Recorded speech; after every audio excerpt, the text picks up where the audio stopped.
the year 1889, progress was measured in steel rails and steam engines, but when a railroad engineer's path crossed with a widow's heart, he discovered that some tracks should never be laid. And some promises are worth more than any promotion. Samuel Grant was a man married to the railroad.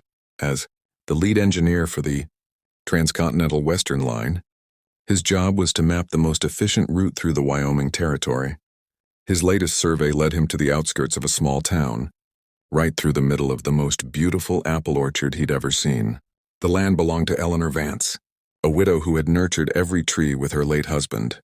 When Samuel approached her with the railroad's offer to buy the land, she met him with a shotgun and a heart full of fire. "This orchard is my husband's legacy," she declared. "You'll have to lay your tracks over my grave first." Samuel, a man of logic and blueprints, was completely unprepared for this emotional obstacle. Over the next week, Samuel tried every logical argument. He explained the economic benefits, the progress it would bring to the region, the generous compensation. Eleanor remained unmoved. "You see numbers and roots," she told him one evening, gesturing to the blossoming trees. "I see 20 years of love and memory in every branch." Frustrated, Samuel decided to stay in town and study the land more carefully.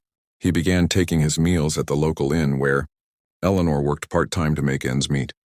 He watched how the townspeople respected her, how she cared for the orchard like it was her child. Slowly, the cold engineer began to see beyond his blueprints. One afternoon, Samuel found Eleanor sitting under her favorite tree, crying. The bank was threatening foreclosure. She couldn't keep up with the payments alone. The railroad's money was her only way out, but it meant destroying everything she loved. That night, Samuel did something unprecedented. He stayed up until dawn, redrawing the entire route. His new plan took the railroad through more challenging terrain north of the valley, adding 3 miles in significant cost. When he presented it to his superiors, they were furious. "This will cost you your promotion, Grant," his boss thundered. Samuel simply replied, "Some things are worth more than a title." When the construction crew arrived and began working, Eleanor was confused. She rode out to find Samuel supervising the difficult new route. "Why?" she asked, her voice trembling. Samuel showed her the new plans. "I saw what this orchard means to you," he said, "and I've come to see what it could mean to me, too." He had used his own savings to help with her bank payments and was now working at a lower position for taking a stand. Eleanor's defenses crumbled. The man she saw as the enemy had become her most unexpected ally. As the railroad progressed on its new path, Samuel and Eleanor worked side by side in the orchard. He learned about apple varieties and harvest seasons.